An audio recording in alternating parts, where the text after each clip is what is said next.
Мариева Светлана Анатольевна, заместитель главного врача по амбулаторно-поликлинической помощи Якутского республиканского онкологического диспансера.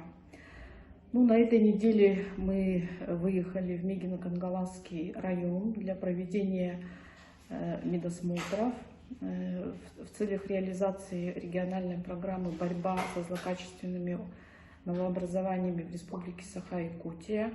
Здесь у вас мы будем работать неделю в таких населенных пунктах, как поселок Майя, поселок Нижний Бестях, Тюнгюлю и Павловск.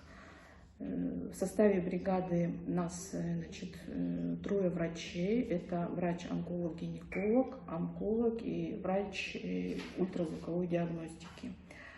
Наша цель – это, во-первых, выявить пациентов с ранними стадиями злокачественных опухолей.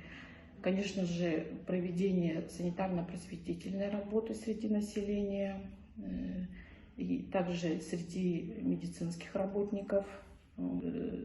Проводим забор крови на онкомаркеры. Онкогинекологам также проводится забор мазков на цитологию, это исследование на раковые клетки и на выявление вируса папилломы человека. Причина рака шейки матки. Онкодесант нашего диспансера ежегодно выезжает в районы нашей республики. Каждый год мы объезжаем примерно 12-13 районов с оказанием практической консультативной помощи населению. И в этом году ваш район у нас был в плане.